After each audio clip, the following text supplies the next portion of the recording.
प्राणायाम में ये फर्क है, जब अनुलोम विलोम प्राणायाम प्राणायाम करते हैं तो उसको हम होल्ड नहीं करते हैं ब्रीथ को। नाड़ी शुद्धि करने से हम एक्सेल में भी और इनहेल में भी होल्ड करते हैं ब्रीथ को। मतलब इसको रोकते हैं, बस उतना ही है। ये अनुलोम विलोम को रोक के करना दी है ना, रोक, वही अगर हम ब्रीथ को अंदर रोकते हैं, ब्रीथ को बाहर भी रोकना होता है, एक्सेल में भी रोकना होता है, तो वो हुआ हमारा नाड़ी शुद्धि प्राणायाम। अच्छा, हाँ। भस्त्रिका में छाती हिलती कि नहीं है? भस्त्रिका प्राणायाम सांस लेते भस्त्रिका, हैं। भस्त्रिका तो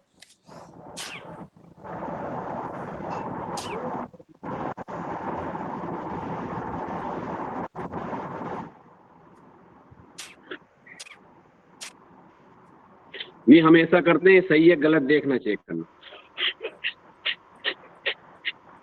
करेक्ट है। Yes yes yes.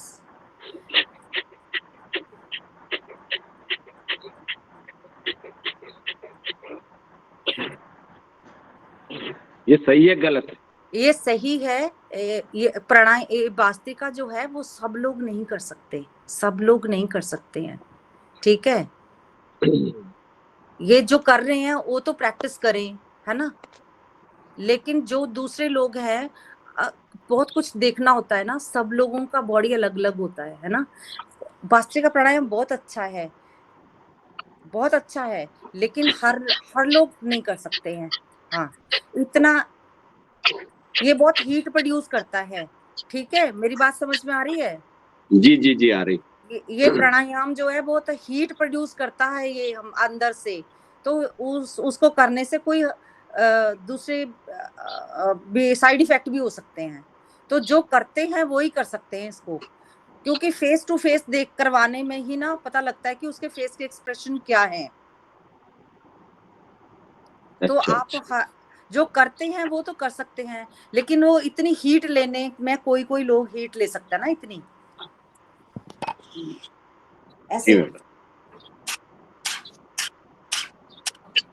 ये हीट, अगर अगर सबको करना है ना, कब ये भस्त्रिका प्राणायाम सबको करना है, सब लोग ऐसा कर सकते हैं। ये भस्त्रिका है सबके लिए। ऐसे डीप ब्रीथ करें और डीप ब्रीथ, सांस भरें और छोड़ें, भरें और छोड़ें, और उसमें फोर्सफुली नहीं होना चाहिए, फोर्सफुली नहीं होगा, फोर्सफुली नहीं होगा। हाँ, जैसे फास्ट नहीं होगा, है ना।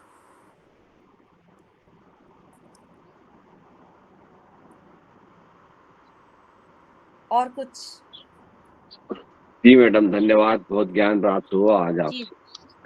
Thank you sir. वंदना बहन जी, अभी हम शांति पाठ कर लेते हैं, और हो सके तो हम कल भी आपसे योग कराएंगे, योग करेंगे आपके साथ।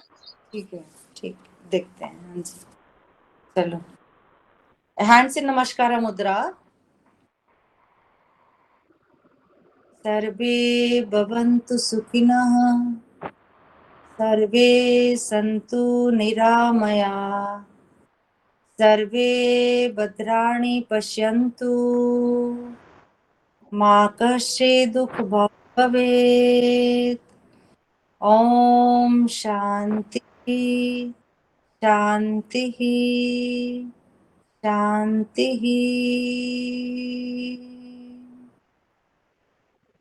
Rub your hands. Place on your eyes. Feel dark and warmth. Give gentle massage to your face. अपने फेस को रब कर जाएं, फेस योगा करेंगे। एक थोड़ा सा, 1 मिनट का ही है। फेस को रब कर जाएं, आईब्रोज को स्ट्रेच करें, और आईब्रो आईज के अराउंड क्लॉकवाइज घुमाएं। फेस योगा 1 मिनट का बस। एंटी क्लॉकवाइज, आईज के अराउंड एंटी क्लॉकवाइज। और ये जो सबसे ऊंची बोन है इसको प्रेस करें, प्रेस प्रेस प्रेस। अब नोज को डिफाइन करें, अच्छे से रब कर जाएं। रब रब नोज के इंडेक्स फिंगर से नोज को रब करें अच्छे से, और लिप्स के अराउंड, लिप्स जो लिप लाइन है इसको रब करें एंटी क्लॉकवाइज, अच्छे से एंटी क्लॉकवाइज रब कर जाएं। अब ये 3 पॉइंट है, ये लिप्स का पॉपी पॉइंट, ये नोज के पास पॉइंट है, इसको दबाएं, और ये आईज के अंदर की तरफ दबाएं और आईज के बाहर की तरफ दबाएं, प्रेशर दें, ठीक है। और एक कान के ऊपर ऊपर ऊपर ऊपर ऐसे ऊपर उंगली चलाएं, कान के ऊपर उंगली, ये ऊपर का पार्ट ऊपर, और जॉ लाइन को दबा जाए ऐसे करके, जॉ लाइन को अच्छे से प्रेस करें और प्रेस करें ऊपर की तरफ। ये हमारा थायराइड ग्लैंड एक्टिवेट हो रहा है। और अपने गले को ये मसाज दे ऐसे करके, नाइस। मुंह में एयर भरे, मुंह में एयर भरे। शैलेंद्र भैया जी, आपका माइक ऑन है, थोड़ा बंद कर दीजिए प्लीज। अपने मुंह में एयर भर के राइट लेफ्ट चलाएं, एयर को घुमाएं, एयर को।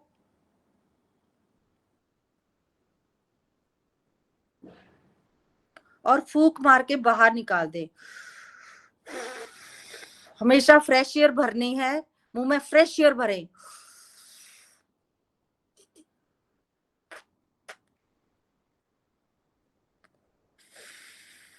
मुंह में एयर भर के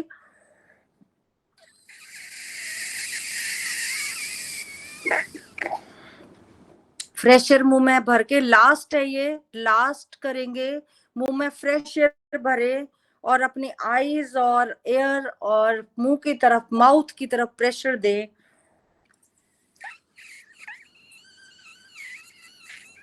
ब्लड सर्कुलेशन इंक्रीज होता है, हमारे फेस पर ग्लो आता है, हमारे आईज में जमी हुई गंदगी बाहर निकलती है, हमारे एयर मसल स्ट्रांग होते हैं, सुनना जैसे प्रॉब्लम आते हैं तो ऐसे प्रॉब्लम नहीं आते। बहुत बहुत बढ़िया, thank you very much, have a nice day. Thank you. जय हो जय हो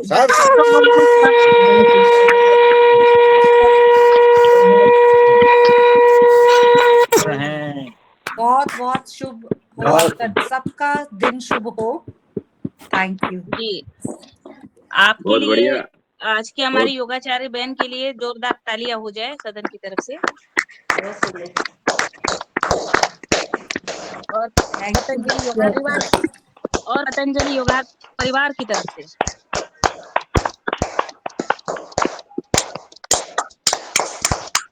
बहुत अच्छा करवाया आपने, गहराई से सूक्ष्मता से सभी चीजों को आपने बताया।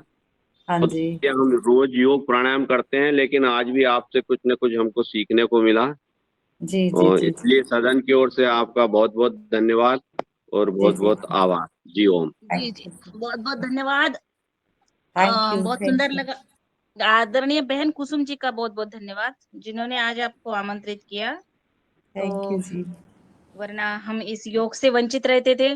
बहुत सुंदर योग कराया, बहुत बहुत थैंक धन्यवाद यू दीदी। और हम कल हो सके तो कल भी आप कंटिन्यू करिए, जी समय मिले तो आपको दीदी। जी जी, मैं बता दूंगी। हाँ जी। जी जी, हाँ बता ओके। दीजिएगा। जी जी। अब चलिए, आप जुड़ी रहिए बहन जी। और ये जो हमारा योगाहार कार्यक्रम है, हाँ ये कोरोना काल से चालू है, 2021 से। ठीक है। और निरंतर 3 साल हमारे योगाहार कार्यक्रम में पूरे हुए। और जो 3 साल 2 मई को हमारे पूरे हुए, तो हमने ये योगाहार कार्यक्रम का जो उत्सव हरिद्वार में मनाया था। और हम सभी योगाहार के सदस्य वहां पर मिलकर आनंद के साथ हमने उत्सव, वहां पर कुछ सीखने को भी मिला। तो ये ऐसे ही हमारा योगाहार कार्यक्रम 3 साल हुए और हम चौथे साल में पदार्पण किया हमने। और हम रोज ही नए योग शिक्षक को योग करने के लिए आमंत्रित करते हैं। और सुबह 5:30 से हमारा 7 बजे तक योग का सत्र रहता है। और योग के बाद हम आहार पर चर्चा करते हैं, जैविक खेती की चर्चा करते हैं, समाज की चिंता करते हैं, और हमारे राष्ट्र की, जो हम कहीं पर कुछ घटनाएं होती है उन पर हम अपने चर्चा विस्तृत से होती है। और हमारे योगाहार मंच पर महान पुरुषों और पद्मश्री से भी सम्मानित उन व्यक्तियों का हमें मार्गदर्शन मिला। और तो ये बहुत ही सुंदर अप्रतिम 3 साढ़े 3 घंटे ये कंटिन्यू कार्यक्रम चलता है, सुबह 5:30 से 8:30 बजे तक। तो अब हमारा दूसरा सत्र जो है आहार पर चर्चा करते हैं। तो कल परसों 2-3 दिन से हम कंटिन्यू आदर्श गाँव कैसे हो? आदर्श गाँव की कल्पना क्या है? तो इस प्रकार से हम आदर्श गाँव पर चर्चा कर रहे थे। तो आज हम गाँव कल हमने गाँव और शहर की तुलनात्मक संघर्ष और समाधान पर चर्चा की। आज हम गाँव और शहर में रहने वाले आम नागरिकों के संघर्ष और समाधान पर चर्चा करेंगे। तो मैं सबसे पहले आदरणीय पतंजलि अनुसंधान केंद्र हरिद्वार से हमारे आदरणीय पवन कुमार सर जुड़े हैं। तो मैं सादर निवेदन करती हूँ कि आप आए, आपका स्वागत है। जी, धन्यवाद रंजना जी। और बहुत सुंदर आज की कक्षा वंदना जी द्वारा दी गई है और उनको अभिनंदन, क्योंकि रोज कुछ न कुछ नया हमें सीखने को मिलता है। आज भी आपने हमारे 1100 दिन पूर्ण होने के बाद भी नई चीजें बताई और हमने अपने कार्यों में जिन्होंने आपकी बात को सुना उसका अनुसरण करेंगे, निश्चित रूप से उसका लाभ है। तो आज की जो चर्चा है और पिछले 2-3 दिन से जो हम चर्चा कर रहे हैं उस पर मैं प्रकाश डालते हुए, कल भी हमने चर्चा की थी कि हमारे गांव और शहर के जो आम आदमी है, आम नागरिक हैं, उनका जो संघर्ष है वो क्या है और उन संघर्षों को वो पार कैसे पा रहे हैं। ये तो एक सबकी अपनी अपनी कहानी होती है, लेकिन सरकार भी इसमें मदद करती है। सरकार की विभिन्न योजनाएं होती हैं। कई बार आम नागरिकों को उसकी जानकारी नहीं होती है या वो पहुंच नहीं हो पाती है जिससे कि वो जानकारी, सूचनाएं और वो लाभ को मिल सके। और बीच में कई बार भ्रष्टाचार हो जाता है, लापरवाही हो जाती है, अधिकारियों द्वारा भी इस तरह की चीजें होती हैं। तो उन सब चीजों को भी हमें समझते हुए जो चीजें, जिस चीज में हम पात्र हैं उसका निश्चित रूप से लाभ होना चाहिए और एक आम आदमी को अपने संघर्षों से उबरने के लिए जो भी संभावनाएं होती हैं, जो भी व्यवस्थाएं की गई हैं, उसका लाभ निश्चित रूप से मिलना चाहिए। अगर ऐसा लाभ उनको मिल पाता है तो तभी हमारा देश आगे तरक्की कर पाता है। नहीं तो पहले जैसे बात होती थी कि 100 रुपया चला और केवल 15 पैसा ही नीचे तक के पहुंचा। तो अब लेकिन स्थिति पहले के मुकाबले काफी अच्छी है, बेहतर है। और आज के जमाने में जब इंटरनेट का डिजिटल क्रांति हमें छू रही है कई तरीके से, तो हमें इन सब योजनाओं के बारे में जानकारी के साथ साथ उसका लाभ भी लेते रहना चाहिए और उसके बारे में हमें जागरूक होना चाहिए। तब जाकर के हम अपने जो संघर्ष हैं, गांव में रहने वाले और शहर में रहने वाले लोग, उन संघर्षों से पार पा पाएंगे और अपने आप को समृद्ध बना पाएंगे, अपने आप को समृद्ध बना के इस राष्ट्र में भी अपना योगदान अच्छी तरह से कर पाएंगे। तो इस क्रम में आज जो मैं शुरुआत करूंगा और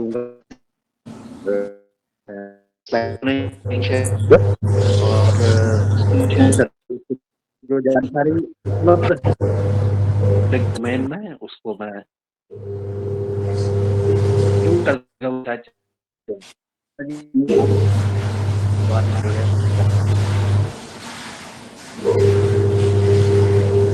रंजना जी म्यूट कर दीजिए इनको।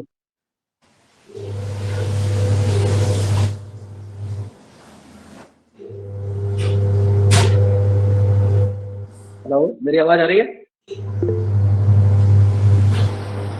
डिस्टर्ब हो रही है सर। आवाज में मिस्टेक है। हाँ, ये आवाज आ रही है ना बैकग्राउंड। वंदना जी का आवाज म्यूट कर दीजिए रंजना जी।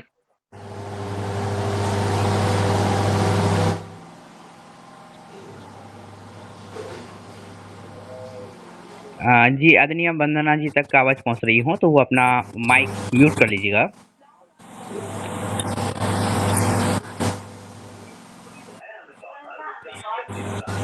आदरणीय ML गौर साहब, आप भी म्यूट कर लीजिए। जी जी।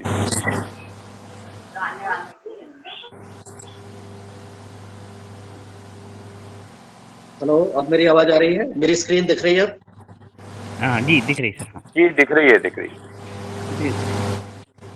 तो ये सरकार के कुछ डॉक्यूमेंट हैं, उसमें लिखा है सबकी योजना सबका विकास, और ये panchayat development plan 24-25 ministry of Panchayati Raj की एक पुस्तिका है। डिस्टर्बेंस बहुत ज्यादा हो रहा है, चले कोई बात नहीं, मैं ऐसे ही चलता हूँ। तो ये एक डॉक्यूमेंट है, पब्लिक डोमेन में ये उपलब्ध है, कोई भी इसको देख भी सकते हैं, समझ सकते हैं। और इसमें मुख्यतः क्या लिखा हुआ है कि जो हमारे विभिन्न पंचायतों में जो काम होने वाले हैं, उनकी तैयारी कैसे की जाएगी, और उसके आधार पर हम ग्राम पंचायत के जो योजना का निर्माण करने का जो कार्य है, उसको किस प्रकार से किया जाएगा। ये डॉक्यूमेंट जिसको भी चाहिए होगा, अगर वो नेट से ले सकते हैं, नेट से ले लें, नहीं तो अगर मुझसे लेना चाहें तो मैं उनको व्हाट्सएप कर दूंगा, मुझे ओम नमस्ते कुछ कह दीजिएगा, तो मैं ये डॉक्यूमेंट उनको दे दूंगा जो विस्तार से इसको पढ़ना चाहते हैं। अभी मैं इसके पूरे विस्तार में नहीं जा रहा हूँ, मैं बस ये बताने का प्रयास करूंगा। सर आपकी आवाज नहीं सुनाई दे रही है। ये वंदना बहन को फोन करके कह दो ना।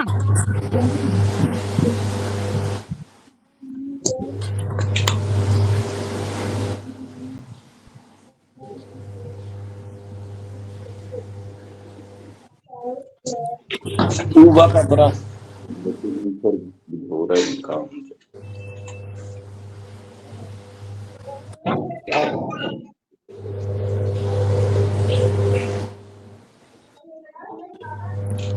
इनको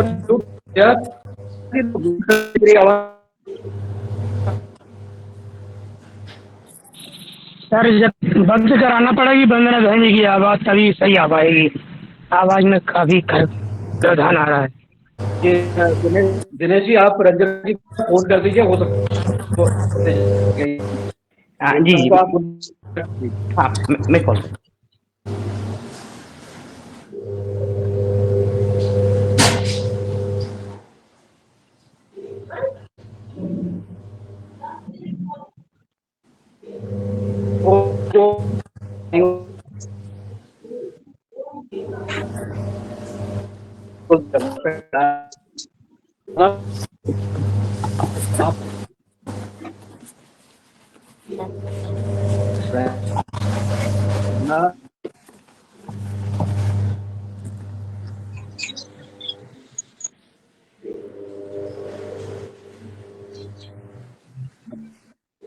जी ओम, वंदना जी आपका माइक बंद करिए, माइक चालू है, डिस्टर्ब हो रहा है।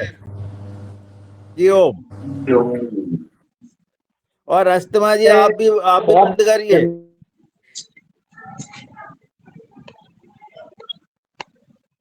जी जी जी,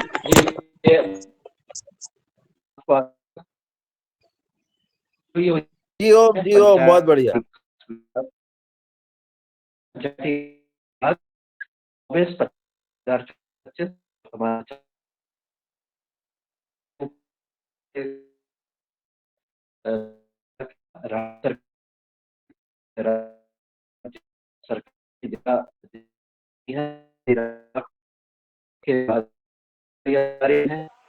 सर अभी भी आवाज नहीं आ रही। बिल्कुल नहीं आ रही। आपकी आवाज क्लियर नहीं है, कुछ भी सुनाई नहीं दे रहा है।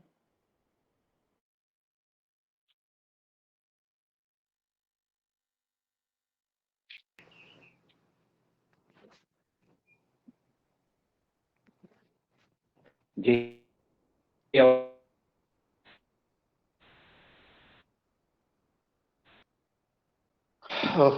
हेलो, मेरी आवाज आ रही है? अब नहीं आ रही है? जी आ रही अभी आ है। रही है सर। अब आ रही सर, अब आ रही। एक मिनट, मैं इसको ना एक दूसरे फोन से भी कनेक्ट करने की कोशिश करता हूँ, जिससे कि वो आवाज अच्छी तरह से इसमें उपलब्ध रहे। तो मैं कुछ सर जी आवाज डिस्टर्ब है, अभी भी नहीं आ रही है क्लियर। आवाज डिस्टर्ब है सर जी।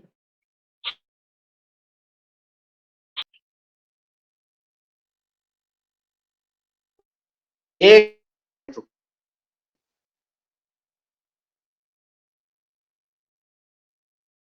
मिनट, इसको मैं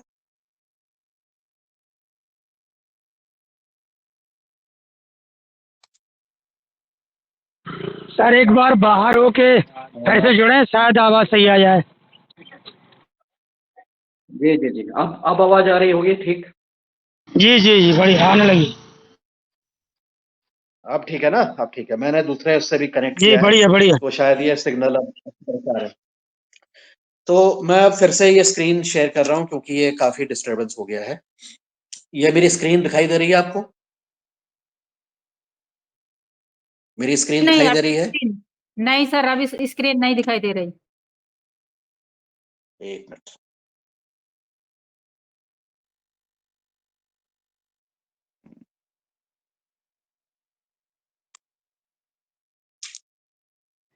अब जी जी दिखाई दे सर, रही होगी? स्क्रीन आ गई, स्क्रीन आ गई अब। जी जी। तो ये सबकी योजना, सबका विकास, पंचायती राज विभाग, भारत सरकार, मिनिस्ट्री, राज्य सरकार, जिला स्तरीय अधिकारी, विकास खंड स्तरीय अधिकारी, ग्राम पंचायत स्तरीय अधिकारी, स्वयं ग्राम प्रधान और उसके जितने भी वार्ड मेंबर है, मुझे लगता है कि सबको इसके बारे में जानकारी पहुंच गई है ऊपर से लेके नीचे तक।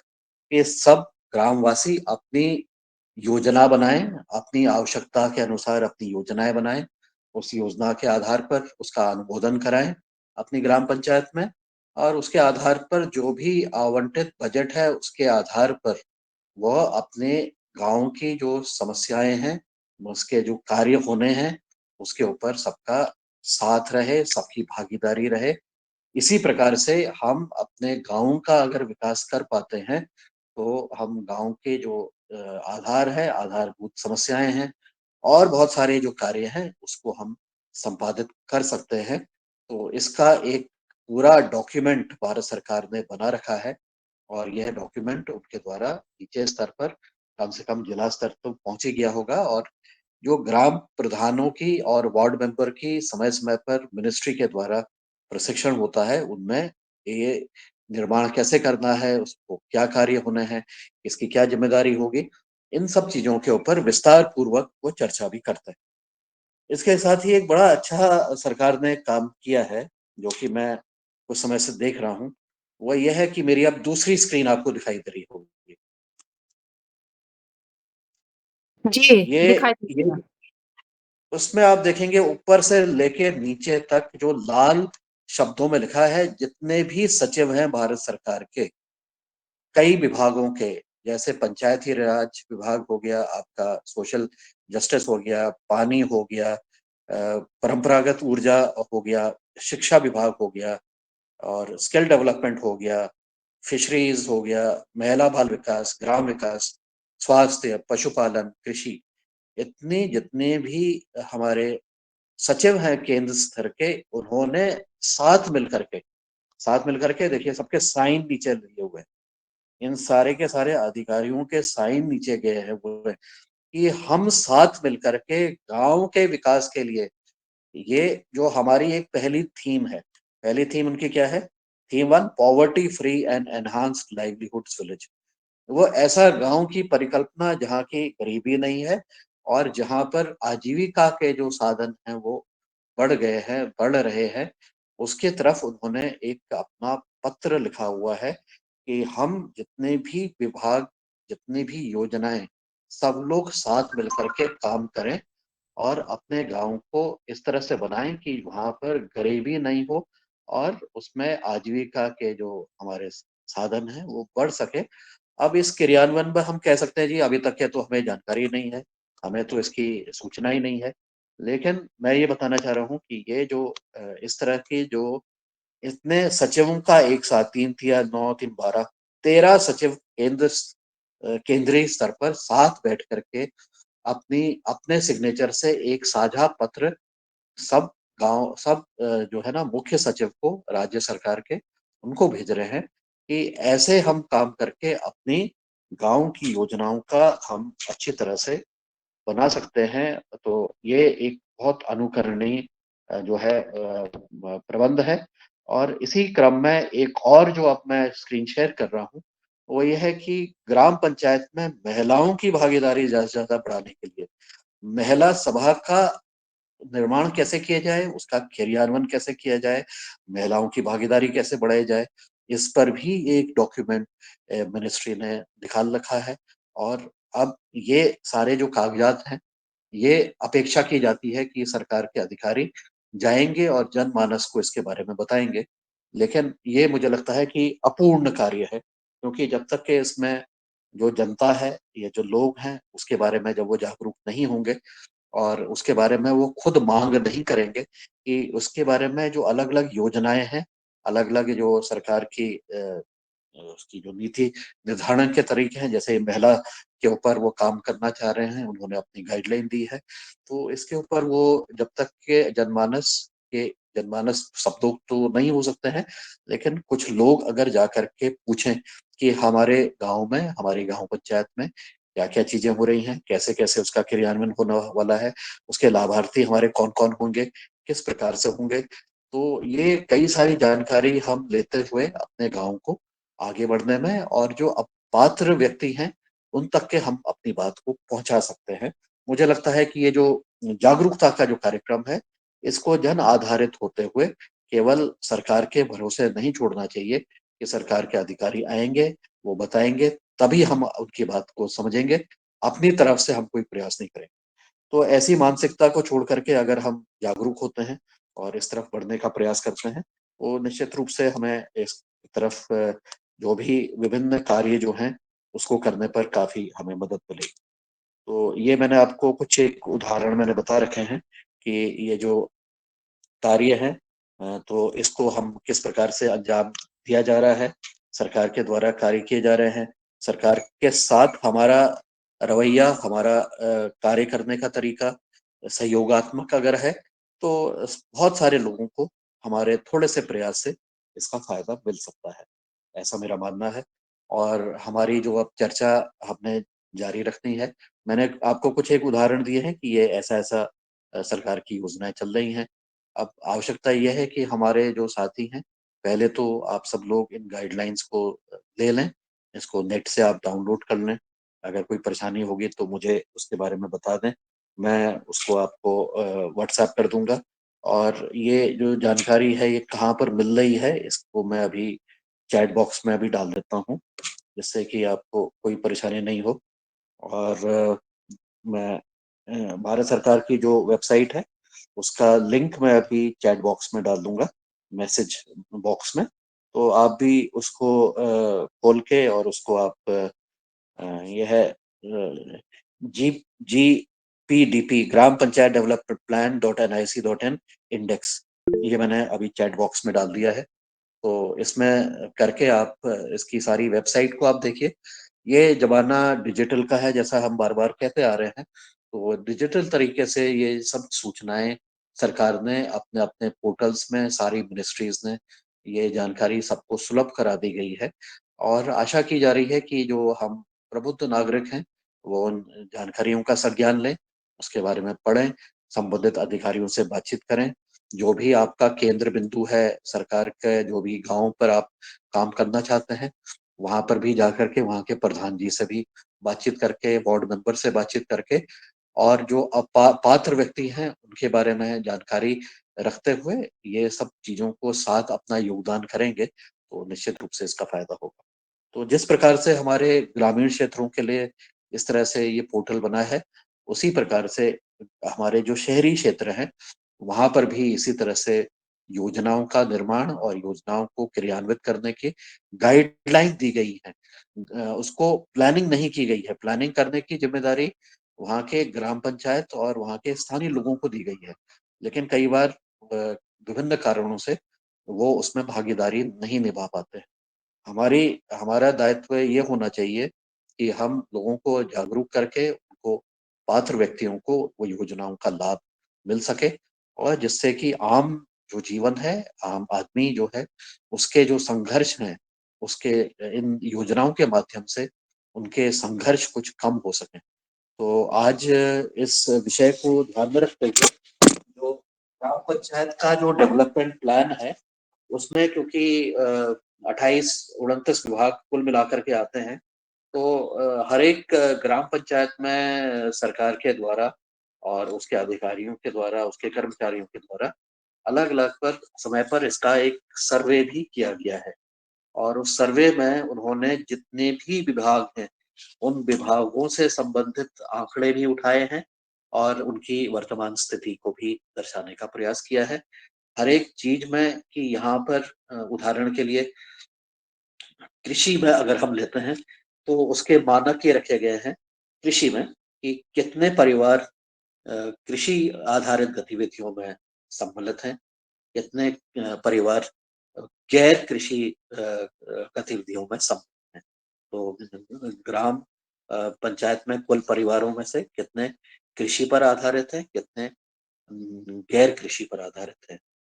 और फिर उसके अलावा कुछ मानक ऐसे थे कि सरकार के क्या वहां पर कोई बीज केंद्र है या नहीं है, अगर नहीं है तो कितनी दूरी पर है, और क्या ये गांव किसी जलागम विकास योजना का हिस्सा है, हाँ या नहीं।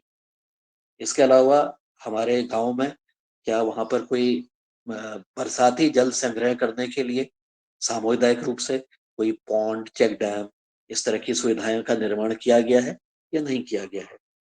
क्या किसी गांव में कोई एफपीओ है या पैक्स है, दोनों है, ये क्या है, इस तरह की चीजें रखी गई। क्या गांव में कोई वेयर हाउस है आपके अन्न को स्टोर करने के लिए, अगर नहीं तो गांव से कितनी दूर है। गांव में क्या कोई प्राइमरी प्रोसेसिंग मतलब प्रसंस्करण की कोई सुविधा है या नहीं है गांव स्तर पर। और कस्टम हायरिंग सेंटर क्या गांव में है या नहीं है, जहां पर लोग अपने औजारों को, मशीनरी को किराए पर ले सकते हैं। इस तरह से हमारे पास गांव में कुल भूमि कितनी है और कितना एरिया है, और वहां पर क्या सॉइल टेस्टिंग की फैसिलिटी है कि नहीं है, अगर नहीं है तो कितनी दूरी पर है। क्या वहां पर फर्टिलाइजर की दुकान है, हाँ या नहीं, अगर नहीं है तो कितनी दूरी पर है। सिंचाई के साधन, कैनाल, जो जो है अलग अलग है उसको बताना है। और कितने लोग इस गांव में ड्रिप या स्प्रिंकलर का इस्तेमाल कर रहे हैं, कितने गांव का कितना एरिया सिंचित हो गया है, कितना असिंचित पड़ा हुआ है। तो ये कुछ उदाहरण मैंने दिए हैं, वो इस तरह से हमारे 29 विभागों के जो मानक हैं, हर एक विभाग के कुछ न कुछ जो है ना इंडिकेटर, कुछ न कुछ सर्वे वहां पर पूर्व में हुए होंगे, जिससे कि एक वर्तमान स्थिति उस गांव की पता लगती है। और जब पता लगती है तो उसमें हमें गैप भी पता लगते हैं कि इस गांव में किस चीज का गैप है वर्तमान स्थिति में, और उसको करने के लिए क्या सरकार के किसी विभाग की किसी योजना से उसका लाभ उस गांव के लोगों को मिल सकता है।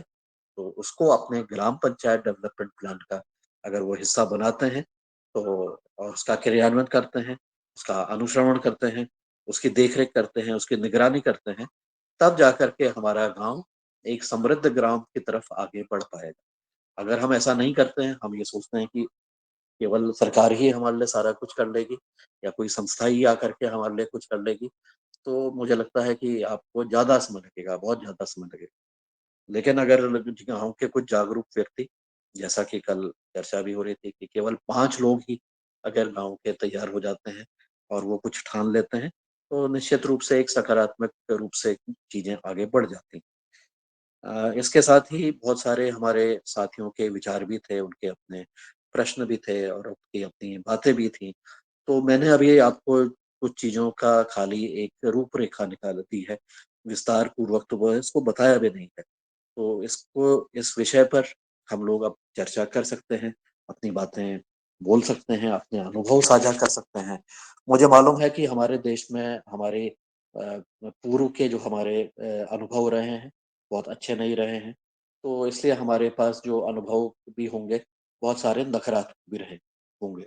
लेकिन इन नकारात्मक अनुभवों के अलावा भी बहुत सारे सकारात्मक अनुभव भी अब उभर करके सामने आ रहे हैं। हमने ये प्रयास करना है कि ये जो सकारात्मक अनुभव हैं, इनका इनको एक तो पहले अध्ययन करें, इसके बारे में अपनी समझ बनाएं, और अपने क्षेत्र में, अपने गांव में, अपने वार्ड में, अपने मोहल्ले में जो भी चीजें हो सकती हैं उसको जरूर करें। ऐसा मेरा मानना है कि हम धीरे धीरे इस तरह के कदम उठाएंगे, इस तरह से कार्य करेंगे तो निश्चित रूप से इसका लाभ सबको मिलेगा और हमारे आसपास रहने वाले जितना भी हमारा प्रभाव क्षेत्र है, जिसको हम प्रभावित कर सकते हैं, उसको प्रभावित करके इस कार्य को हम आगे बढ़ा सकते हैं। सरकार की योजनाओं में काफ़ी धन उपलब्ध रहता है, कई बार सही रूप से इसका क्रियान्वयन नहीं होने की वजह से उसका दुरुपयोग हो जाता है, क्योंकि लोग जागरूक नहीं होते हैं। तो ये जागरूकता अगर हम बढ़ाते हैं, कुछ प्रधानों से बातचीत कर लेते हैं, कुछ जिला स्तरीय अधिकारियों से बातचीत कर लेते हैं, अपना जितना हमारा प्रभाव है उसको हम अपना उसका लाभ लेते हुए कुछ लोगों को के जीवन स्तर पर अगर हम उठाने में सहयोग कर सकें, व्यक्तियों के भी और सामुदायिक रूप से भी। तो जैसा कि अभी एक मानक था कि हमारे गाँव में क्या बरसाती जल संग्रह करने की कोई सुविधा है, कोई इस तरह का चेक डैम्स बने हैं, तो उस तरह की भी चीजें जो सामुदायिक रूप से हो सकती हैं, उसका भी हम अपना योगदान कर सकते हैं। जिसका जितना क्षमता है, जिसकी जितनी इच्छा है, उसके हिसाब से वो योगदान करें। तो इस चीजों को हम संज्ञान लेते हुए अब प्रश्न या किसी की टिप्पणी अगर है, तो मैं दिनेश जी, रंजना जी, अब दोनों से अनुरोध करूंगा कि आप इस चीज को आगे ले चलें। इसके जो चर्चा है हमारी, इस पर आगे बातचीत करें और कोई अगर हैंड रेस्ड है, उनका भी प्रश्न उठा करके बातचीत करने का प्रयास करें। जी धन्यवाद। जी आदरणीय, धन्यवाद। समूचे मंच को पुनः आप सभी का स्वागत। और हम एक महत्वपूर्ण चर्चा पर आए हैं कि किस तरह से सबका प्लान हो, सबकी योजना हो और सबका विकास हो। वास्तव में बहुत बार देखा जाता है कि एक ही योजना सभी के लिए जो बनाई जाती है वो फलित नहीं होती है, उसका रिजल्ट नहीं होता है। लेकिन हम अपने अनुसार योजना बनाएं, अपने क्षेत्र, अपने भौगोलिक स्थिति, अपने गांव के अनुसार, और उसका अगर क्रियान्वयन किया जाए, जैसे कि आदरणीय पवन सर ने इस डॉक्यूमेंट में बताया है, तो निश्चित ही हमारे जो देश की छोटी-छोटी इकाइयाँ हैं, वो विकसित होंगी। और जो हम चर्चा कल कर रहे थे कि गाँव और शहर के बीच जो बहुत बड़ा गैप है, वो फुलफिल हो सकता है। क्योंकि अगर हम गाँवों को सुधार सकते हैं, तो शहरों पर अतिरिक्त बोझ नहीं पड़ सकता है और वो सिस्टमैटिक ही आगे बढ़ सकते हैं। इसी क्रम में कुछ हैंड रेज़ हो रहे हैं और मैं निवेदन करता हूँ आदरणीय मिथिलेश शिवेन जी का हैंड रेज़ था, आप बात रखिएगा अपना। ओम, सदन को नमन वंदन। आज की कक्षा बड़ी अच्छी रही, बहुत शांत तरीके से योग हुआ हमारा। और उसके बाद पवन सर जी ने जो गांव, आदर्श गांव बनाने के ऊपर एक एक बिंदु पर प्रकाश डाला, बहुत ही सुंदर, बहुत ही अच्छा। मेरी जिज्ञासा शांत हुई। और मेरा प्रश्न थोड़ा सा, जो चर्चा चल रही है 2 दिन से गांव और शहर के बीच में, उस पर ना होकर के मेरा ये कि जैसे गांव में काम करने के लिए हमें किन बिंदुओं पर प्रकाश करना है, उस पर प्रकाश डाला गया। शहर में जैसे हम रहते हैं, तो यदि हम वहाँ भी कार्य करेंगे, तो यदि उस पर भी प्रकाश डाला जाएगा, तो ये एक बहुत ही अच्छा कार्य सदन की तरफ से होगा और उसका पूरा श्रेय हमारे सर जी को ही जाएगा। जी, एक तो मेरी यही जिज्ञासा थी। और दूसरा, जो गाँव और शहर पर चर्चा चल रही है, उस पर मैं शायद अभी नहीं कुछ बोलूँगी। यहीं पर मैं अपनी वाणी को विराम दूँगी। जी ओम, धन्यवाद। जी, धन्यवाद। जी, और ये प्रश्न है आदरणीय सर कि जिस तरह से गाँव गाँव के बारे में बताया गया है, तो निश्चित ही अगले दिनों आने वाले समय में शहर पर भी चर्चा की जाएगी और हम क्या कर सकते हैं, किन बिंदुओं पे कार्य किया जा सकता है, इस पे चर्चा होगी, मुझे तो ये लगता है। और बाद में आदरणीय पवन सर का भी इस पे विचार ले लेंगे, जैसे उपलब्ध होते हैं। या इसी क्रम में अगला प्रश्न लेते हैं आदरणीय रमेश चंद्र मेहरा सर का। जी सर। जी ओम, सदन को नमन। आज की कक्षा बहुत अच्छी रही और ये जो चर्चा चल रही है, इसमें मेरा ये प्रश्न है कि जब ग्राम सभा में कोई प्रस्ताव पास होते हैं, तो उनका एक क्रम होता है और उस क्रम के आधार पर ही जो है चीज़ों को मतलब स्वीकृत की जाती है। ऐसी स्थिति में मान लो कोई चीज़ हमें पहले करना है और उसका ग्राम सभा में नंबर बाद में है, तो उसका निराकरण कैसे होगा? जियो। जी आदरणीय, धन्यवाद। और इसी क्रम में हम आदरणीय आकाश साहू जी का भी प्रश्न ले लेते हैं, फिर आदरणीय पवन सर के पास पहुँचते हैं। जी साहू जी आप अपनी बात रखिएगा।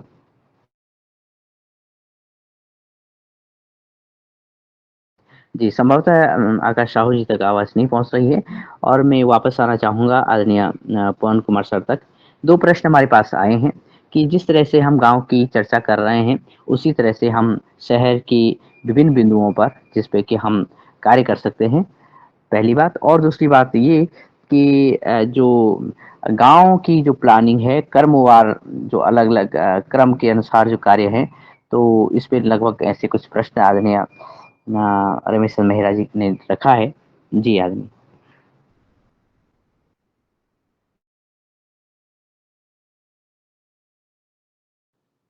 जब तक कि हम पहुँचे। हाँ जी सर। जी जी, मैंने ना लास्ट में मैं नहीं सुन पाया जो हाँ, बात जी। हो रही थी। तो जी, हाँ। ये जो अ, हमारी प्राथमिकताएं हैं कि हमें क्या करना चाहिए, कहाँ पर क्या करना चाहिए, ये वही स्थिति हो गई कि सरकार के सामने जो है कि सरकार कह रही है कि ये चीज कर लो, तो हम मान लेते हैं कि वही चीज सही है।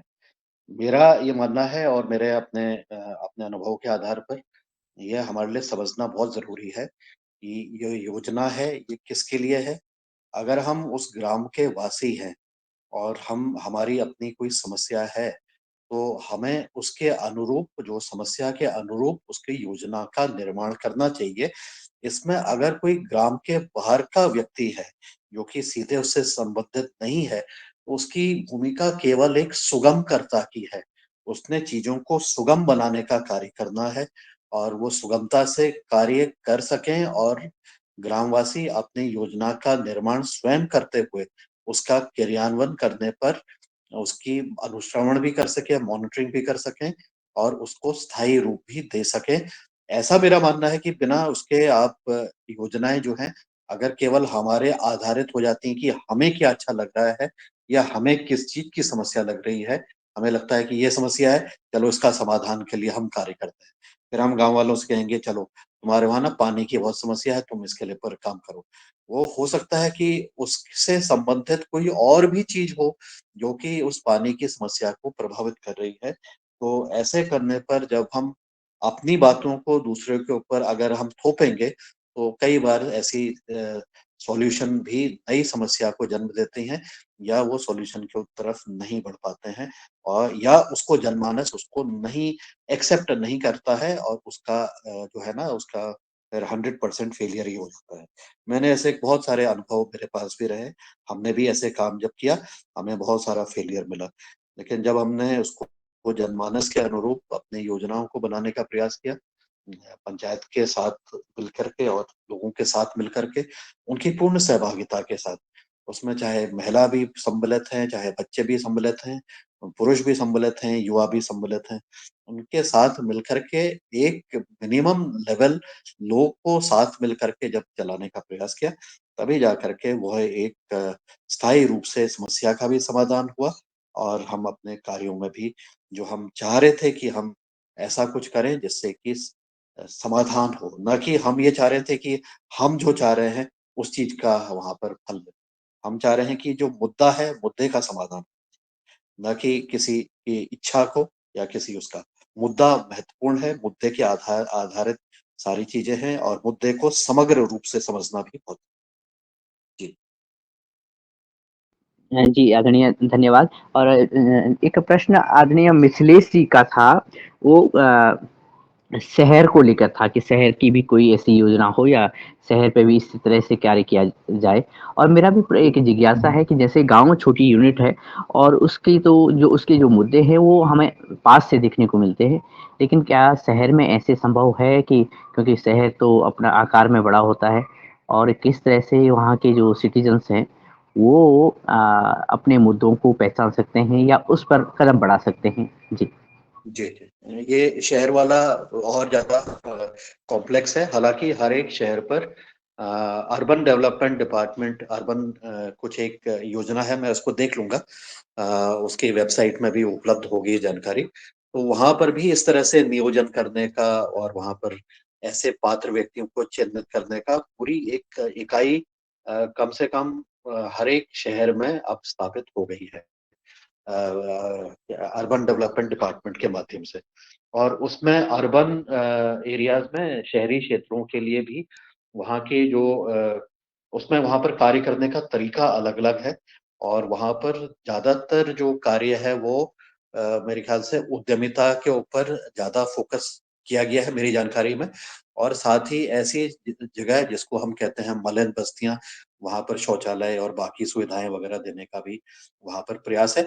वहाँ पर गाँव की तरफ से वहाँ की स्थितियाँ बिल्कुल अलग से हैं। तो वहाँ पर इस तरह से योजना निर्माण पर कोई भी काम नहीं हो सकता है कि सबको साथ ले लें और ग्राम पंचायत की तरह बैठक कर लें और फिर वहाँ पर उसका क्रियान्वयन करें, तो ये पॉसिबल ही नहीं है। वार्ड स्तर पर भी वार्ड मेंबर जो है वो अपनी उनकी है, लेकिन ज़्यादातर दोनों जगह पर हमारे सामने जो समस्या आती है वो है कि बहुत ज़्यादा पॉलिटिसाइज़्ड हो रखा है। मतलब राजनीतिकरण बहुत ज़्यादा है। तो इस वजह से कई बार लोग की किसी के मन में कोई अच्छी बात भी अगर हो, तो वो पॉलिटिक्स के उसमें चक्कर में पड़ते हुए कई बार लोगों को विश्वास भी नहीं होता है कि वो कोई ऐसा भी कुछ बिना किसी पक्षपात के बारे में सोच भी सकता है। तो ये भी एक बहुत बड़ी समस्या है, जिसमें कि आपका क्रियान्वयन या आपकी जो सबको साथ लेने की जो बात है, वो कहीं न कहीं उसमें परेशानी होती है। तो ये शहरी क्षेत्रों में क्योंकि अगर पानी की योजना बननी है, तो वो तो सामुदायिक रूप से नहीं बन सकती है। उसके लिए तो पानी के लिए और बड़ी योजना ही बनेगी, उसके लिए विभाग ही अलग तरीके से उसकी प्लानिंग और उसका क्रियान्वयन करेगा, और लोगों की जो भागीदारी है वो केवल टैक्स के रूप में वो उसमें वसूलते हैं। पानी, सीवर लाइन, बिजली, तो वो सब सुविधाएँ उपलब्ध होती हैं, लेकिन वो टैक्स के रूप में वहाँ पर उपलब्ध की जाती हैं। ग्रामीण क्षेत्रों में इस तरह का टैक्स अगर कोई लगाता है तो बहुत ही कम जहाँ पर इस तरह से टैक्स लग रहे होंगे। हालाँकि और इसमें लोगों को ज़्यादा सुविधाएँ मिलती हैं कि वो अपना चाहे सोलर पावर का कुछ लगाएँ या अपने पानी का उसमें उनके सामुदायिक नल या हर घर में नल की योजना वहाँ पर भी आ गई है। तो हो सकता है कि आने वाले समय पर जहाँ पर कुछ जगह पर इस तरह का वो एक लेते भी हैं ऑपरेशन मेंटेनेंस के लिए, कुछ एक खर्चा पानी भी लेते हैं। तो दोनों जगह पर स्थितियाँ भिन्न हैं, जैसा मैंने कहा, और उसमें उसको समझने के लिए आपको ज़रा-सी पहले तो कागज़ात को पढ़ना पड़ेगा कि सरकार की योजनाएँ पेपर में क्या लिखी हुई हैं और एक्चुअली में उसका क्रियान्वयन किस तरह से हो रहा है। और इस गैप में हम क्या कैसे योगदान कर सकते हैं, उस तरह से हम कर सकते हैं। शहरी क्षेत्रों में भी कर सकते हैं, लेकिन लोगों से बातचीत करनी पड़ेगी, वहाँ के अधिकारियों से बातचीत करनी पड़ेगी। उनको समझना पड़ेगा कि उनको क्या निर्देश दिए गए हैं, उनके लिए गाइडलाइंस क्या हैं और किस प्रकार से वो लोग काम कर रहे हैं। तो ये अभी तक क्या है, दिनेश जी, आगे प्रश्न। जी, जी, धन्यवाद सर।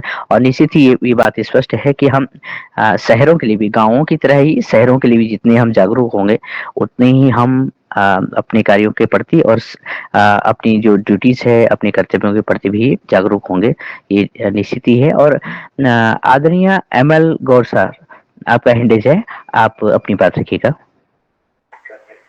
जी, ओम। सदन को सादर प्रणाम, नमन। आज की योग कक्षा बहुत बढ़िया रही। मैं थोड़ा लेट जुड़ा था, परंतु जो मैंने सीखा, एक नई चीज मिली कराने के लिए जो तरीका है, और जो कल से चर्चा चल रही है ग्रामीण विकास के लिए और जो पलायन कैसे रोका जाए, तो सबसे पहला प्रश्न जो आदरणीय महाराज जी का था, वो मेरे मन में भी था, और उसमें जो उसका जो जवाब या उसका जो समाधान आदरणीय पवन सर ने दिया, उसके लिए मैं कहना चाहूँगा कि गाँव में आज भी वो राजनीतिकरण है जो सर ने आज बाद में बता दिया, जो शहरी क्षेत्र के लिए बात है, वो ग्रामीण क्षेत्र में भी आज वो ही है। क्योंकि मैं भी जब से सेवानिवृत्त हुआ तब से थोड़ा सा ग्रामीण विकास के लिए पंचायत से जुड़ा रहने के कारण और परिवार में भाभी एक पंच होने के कारण मैं भी थोड़ा दखलंदाजी रखता हूँ उसमें कि, परंतु समस्या कहाँ आती है कि आपसी पंचायत में समन्वय होना। किसी काम पे पिछले 3 या 4 साल से हम लोग किसी एक काम को प्रायोरिटी के लेके कर रहे थे, परंतु प्रायोरिटी हमने उसको ग्राम सभा में भी लिया, सब कुछ लिया, फिर भी नहीं होने के कारण मैं महाराज जी को बताना चाहूँगा कि अगर ये नहीं करते हैं तो उसकी सिर्फ एक प्रस्ताव की कॉपी लेके सीधे जनपद को दिया जाए, क्योंकि मुझे भी नहीं पता था। तो उसकी एक प्रस्ताव सचिव से लेके जो हमने प्रायोरिटी पे जिस प्रस्ताव को लिया कि हमारे के लिए एक नाली बननी थी, जिसमें बरसाती नाले का बरसाती पानी जो आता था वो गांव के बीच में से होके आ जाता था, क्योंकि मेरे घर के सामने से भी निकलता था, उससे वो पानी गाँव के घरों में घुस जाता था। अगर नाली होने से वो पानी निकल जाएगा, तो हमने फिर उसको क्या किया कि प्रस्ताव की कॉपी ली और हमने उस प्रस्ताव की कॉपी सीधी जनपद को दी। साहब पिछले 3-4 साल से ये प्रस्ताव लिया जा रहा है, परंतु इसको डेवलपमेंट इसको नहीं प्लान में ले लिया जा रहा है। अब इसका जो भी रीजन हो, तो उन्होंने उसको प्रायोरिटी पे लिया और जनपद अध्यक्ष ने अपने जनपद से राशि स्वीकृत करा के उसको इस बार करा दिया है। तो इस टाइप की समस्या तो आती ही है। तो परंतु जिसको कहना चाहिए कि एक ग्राम पंचायत में अगर 3 गांव हैं तो वो प्रायोरिटी के तौर पे जो ग्राम प्रधान या सरपंच हमारे यहाँ होते हैं, उसमें वो क्या करते हैं कि मुझे उनके मन के अनुसार या उनकी इच्छा के अनुसार जहाँ उनको पहले काम कराना चाहिए, जो आवश्यक नहीं है उसके लिए भी वो आगे आते हैं। तो हमें खुद जागरूक होना पड़ेगा। एक बिजली की समस्या थी सर, वो पिछले 10 साल से चल रही थी और वो राजनीतिकरण में पहुंच गई थी कि एक बार स्वीकृत होने के बाद भी दूसरी जगह उस बिजली का सब स्टेशन चला गया, परंतु फिर भी आसपास के जो 6-7 गाँव थे उनकी समस्या को लेके हम लोगों ने थोड़ा विधायक जी को और इसको प्रेशर दिया कि इसको अगर आपने यहाँ समस्या अगर हल नहीं की तो हमारे लिए बहुत दिक्कत हो जाएगी, क्योंकि वहाँ पे नहर का बेल्ट कम है, पानी कम आता है। तो पिछले 10 साल से जो समस्या चल रही थी उसको प्रायोरिटी पे लेते लेते करके इस बार स्वीकृत हुआ और हमारा जो छोटा सा गाँव है दहेड़ी, वहाँ पे बिजली का एक सब स्टेशन बन रहा है। जो इसी प्रकार से थोड़ा सा स्ट्रगल तो जरूर करना पड़ता है। शासन भले ही अपने पंचायत के रिलेटेड हो, विपक्ष का ना हो, तो भी हमें इसके लिए आगे आना पड़ेगा। जियो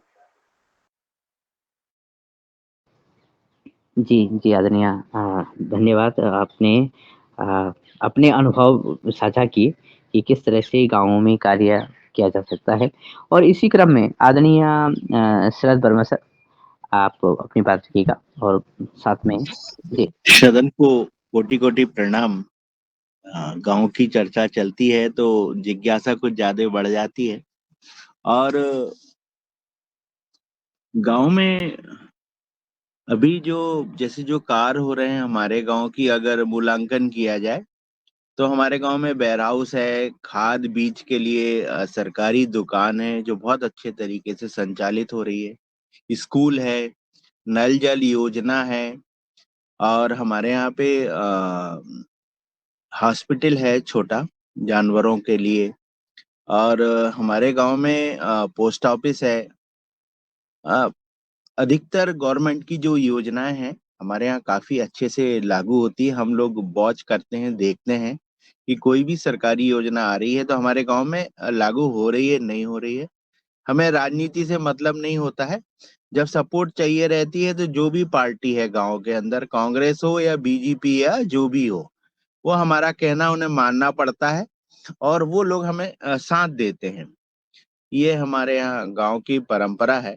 हमारे गांव में करीबन वोटर अगर देखा जाए तो 2200 से 2500 वोटर हैं और लगभग हमारे गांव में 20 से 22 टीचर हैं जो मूलतः सरकारी में सर्विस कर रहे हैं, फॉरेस्ट में हैं और करीब 10 से 11 लोग एनआरआई हैं जो बाहर सर्विस कर रहे हैं।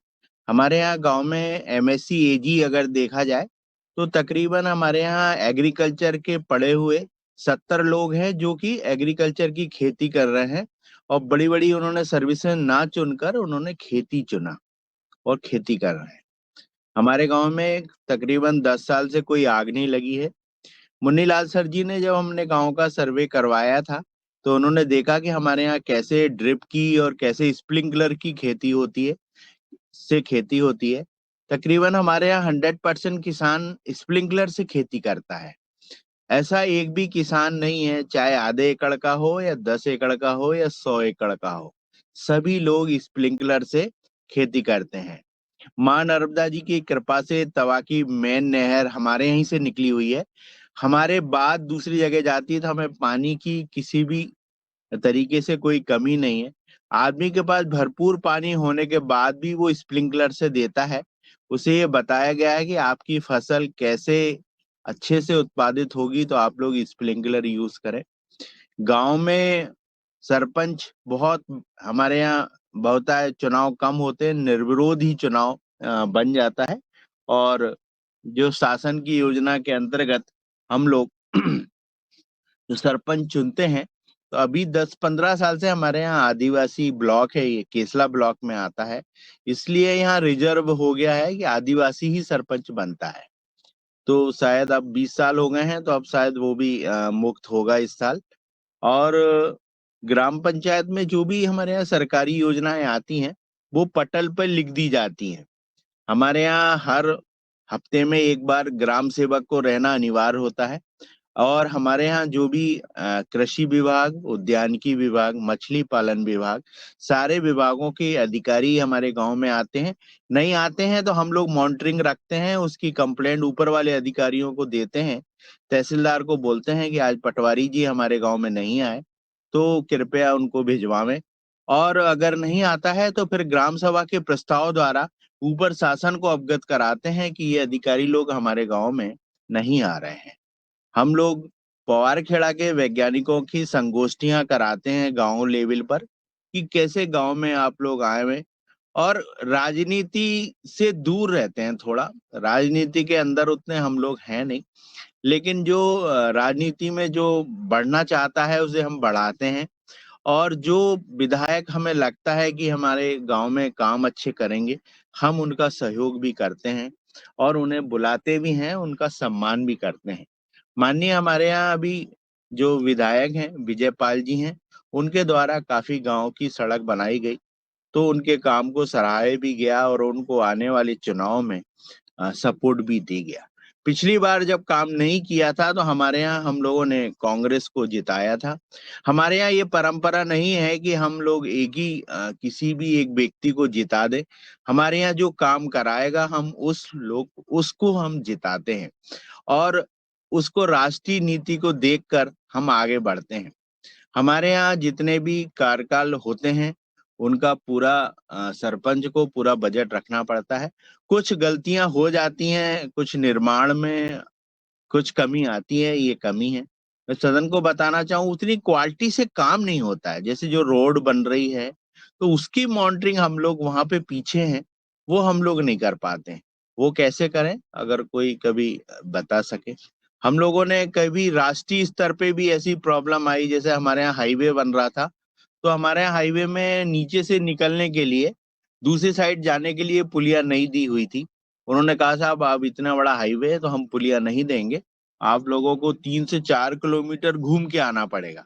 लेकिन हमारे जब हम लोग ऊपर तक के अधिकारियों को, मंत्रियों के सामने रखा, हमें लगा कि हमारी समस्या का हल नहीं हो रहा है, तो फिर हमने ग्राम सभा बुलाई, पूरे गांव को बिठाया कि भाई ऐसी समस्या है, इसमें ना ही नेता शासन दे रहा है ना ही शासन साथ दे रहा है। तो फिर हम लोगों ने उसमें ये पाया कि एक साल इसमें चुनाव में हम लोग भाग नहीं लेते हैं, तो उसके हमने चुनाव आयोग को नोटिस वगैरह दिए, पूरे विधिवत दिए कि भाई हम लोगों को ये यहाँ से पुलिया नहीं मिल रही है और हम लोग इस बार का चुनाव नहीं, वोट नहीं डालेंगे। लेकिन उस समय माननीय कलेक्टर साहब, एसडीएम साहब, चुनाव आयोग के अधिकारियों ने ध्यान नहीं दिया। उन्होंने सोचा कि छोटे गांव है, ऐसा होगा नहीं। लेकिन हमारे गांव में इतनी एकजुटता है कि किसी भी ग्रुप ने एक भी वोट नहीं डाली और वो पुलिया हमें रातों रात बनाकर उनको देनी पड़ी। ये सोचिए, वो पुलिया हमारी जिस दिन हमारे यहाँ वोटिंग थी उसके दूसरे दिन बनने को चालू हो गई। नहीं तो हमें अधिकारियों ने हमें ना ही हमें कुर्सी दी थी ना सीट दी थी, तो वो बहुत ज्यादा वो था। तो काम अगर मन में ठान ले तो हो जाते हैं। गांव में कई काम ऐसे गांव में हैं जो हम लोगों ने एकजुटता दिखा के करवाया और अपनी समस्याओं को रखा। समस्याओं को रखने का भी एक प्लेटफॉर्म होना चाहिए जिससे अपनी समस्याएं रख सकें। अभी गांव में जो कार्य हो रहे हैं वो उतने गुणवत्ता युक्त नहीं हो रहे हैं। पहले रोड की समस्या बहुत बड़ी थी, जो माननीय अटल बिहारी वाजपेयी जी की जो ग्राम सड़क योजना थी उससे बहुत ज्यादा फायदा हुआ और रोडें आज इतनी अच्छी बन गई है। भारतीय जनता पार्टी के द्वारा ये काम बहुत सराहनीय किया गया। इससे जो गांव में पलायन हुआ था रोड नहीं होने से, स्कूल नहीं होने से, वो वापस अपने गांव में 20-20, 25 साल बाद वापस आए हैं।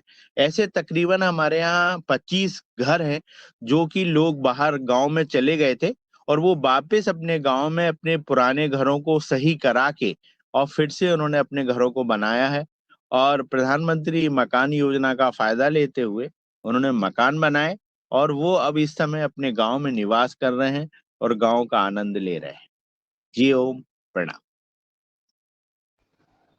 जी आदरणीय, पूरे गांव की तस्वीर जो आपने बताई है ये आदर्श गांव की तरफ बढ़ते हुए कदम है और बहुत ही निकट ऐसा मुझे लग रहा है।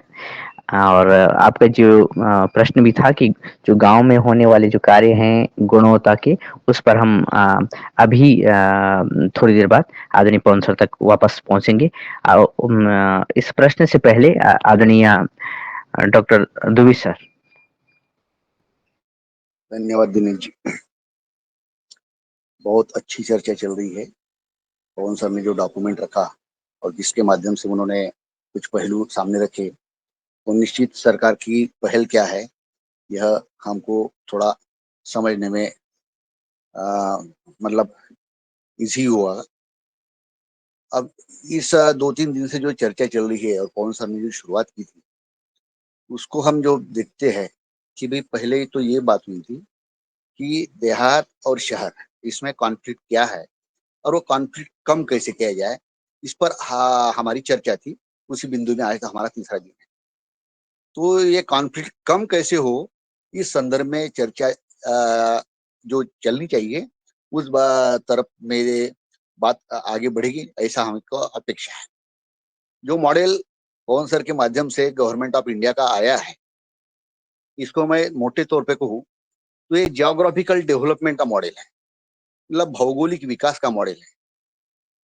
मैंने इसके पहले भी कहा है और आज भारत की स्थिति भी ऐसी है कि सिर्फ भौगोलिक विकास के मॉडल से जनता का जो कॉन्फ्लिक्ट वाला मॉडल है शहर और देहात वाला, उसको पूर्णतः मतलब वो कॉन्फ्लिक्ट पूरा खत्म नहीं होगा।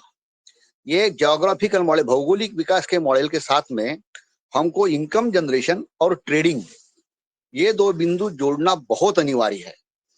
गांव में रोड बनेंगे, सब उत्पादन होगा, एग्रीकल्चर का प्रोडक्शन होगा, मछली पालन होगा, सब होगा, लेकिन वो बेचने की अगर कोई निश्चित व्यवस्था नहीं होगी तो गांव वालों का इनकम नहीं बढ़ेगा और वो ये शुद्ध चीजें शहरी लोगों तक जब वाजिब दाम में नहीं पहुंचेगी तब तक उनका भी जो शोषण हो रहा है वो भी नहीं रुकेगा। तो मेरा कहने का मतलब है कि जियोग्राफिकल मॉडल जो 13-14 लोग सेक्रेटरी ने बनाया है, ये जियोग्राफिकल विकास के हिसाब से बिल्कुल जरूरी है, जरूरी नहीं ऐसा मैं नहीं बोलता, लेकिन इसको जोड़ के हम इनकम जनरेशन, इनकम एक्सचेंज और ट्रेडिंग या इनकम जनरेशन और ट्रेडिंग यह दो बिंदु को जोड़ना बहुत अनिवार्य है। गांव गांव में एफपीओ बन जाएंगे, सहकारी समितियां बन जाएगी, लेकिन उसके माध्यम से शहर में जो पैसा इकट्ठा हो रहा है वह अगर गांव वालों के पास में नहीं आता तो जो गांव वालों का पलायन हो रहा है शहरों की तरफ वो नहीं रुकेगा। तो आज भी अब जैसा शरद जी ने बोला है कि उनका गांव बहुत समृद्ध है और उनके गांव में बहुत पढ़े लिखे लोग भी है, लेकिन इतना होने के बावजूद अच्छी जॉब के लिए क्या गांव के लोग बाहर जाते नहीं? जाना ही है, जाते ही होंगे निश्चित रूप से, और उसमें कोई गलती भी नहीं है। भारत के लोग अमेरिका और बाकी देशों में जाते हैं जिसको हम ब्रेन ड्रेन बोलते हैं, अच्छा इनकम पाने के लिए जाते ही है। गांव के लोग भी जाते ही है शहरों की तरफ। तो ये जो पलायन जिसको बोलते हैं हम या ब्रेन ड्रेन जिसको बोलते हैं, वो रोकने के लिए निश्चित रूप से गांव के लोगों का इनकम कैसे बढ़े और उसमें जो शहरों की तरफ से आने वाला पैसा है गांव वालों के पास में वो एक्सचेंज हुआ तो उसके ट्रेड और कॉमर्स ये जिसको बोलते डिपार्टमेंट हम ये उसको जोड़ना बहुत जरूरी है। ये 13 योजनाएं है।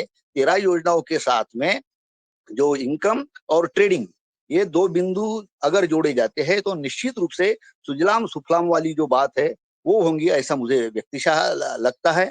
और निश्चित रूप से इसमें शायद गवर्नमेंट का अगला कदम भी होगा। मैं ऐसा नहीं बोलता कि गवर्नमेंट ने सोचा नहीं होगा, लेकिन इसको जोड़ के ही हम अभी अभी से अगर शुरू से ही इस तरह से अगर काम करते हैं तो ये काम बहुत बड़े पैमाने में बढ़ेगा।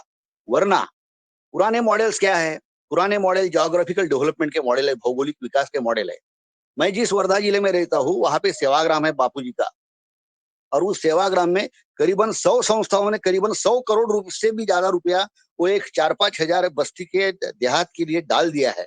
लेकिन इनकम जनरेशन वाली कोई व्यवस्था न होने से वहां से भी पलायन हो रहा है। तो इतना पैसा डालने के बावजूद, ज्योग्राफिकल डेवलपमेंट होने के बावजूद अगर इनकम और ट्रेडिंग की व्यवस्था नहीं रही तो जो शुरू से पवन सर ने जो चर्चा बोली है कि शहर और ग्रामीण पार्ट इसके कॉन्फ्लिक्ट कैसे बचे, यह नहीं बच पाएंगे ऐसा मुझे लगता है।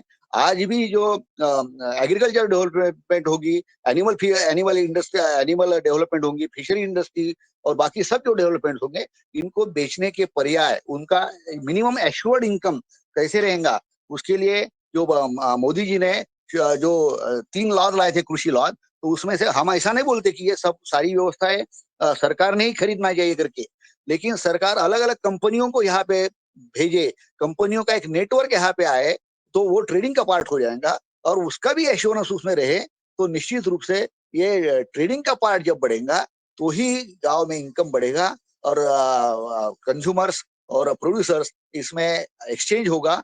अच्छी चीजें ऑर्गेनिक और शुद्ध चीजें उनके पास पहुंचेगी वाजिब दाम में। और तभी जो जहाँ से चर्चा शुरू हुई है कि कॉन्फ्लिक्ट और पलायन और वहां पे नहीं जाना, उसका कॉन्फ्लिक्ट रिजोल्यूशन करना, इस बिंदु पे चर्चा आएगी और डेवलपमेंट होगी ऐसा मुझे लगता है व्यक्तिशः। शायद मेरे विचार सदन को पसंद हो ना हो, लेकिन मुझे जो लगा वो मैंने बात मेरी रख दी है। धन्यवाद। जी, जी आदरणीय धन्यवाद। जहाँ आदरणीय डॉक्टर दुबे सर ने कहा कि क्या-क्या चीज़ें होनी चाहिए गाँव में या फिर शहर में, खासकर गाँव को फ़ोकस करते हुए आपने बातें की कि विभिन्न बिंदुओं पे बात रखी कि ऐसी बातें होनी चाहिए। वहीं जो दूसरे हमारे अभी टिप्पणीकार थे आदरणीय शरद वर्मा जी, उन्होंने अपने गाँव की तस्वीर बताई कि हमारे गाँव में क्या-क्या है और किस वजह से ये कार्य हम कर पा रहे हैं। उन्होंने बताया कि हम किसी राजनीति के दबाव में नहीं हैं, बल्कि राजनीतिक दल गाँव वालों के अनुसार चलते हैं और मुझे ये भी लगता है कि ये सफलता के ही चरण हैं।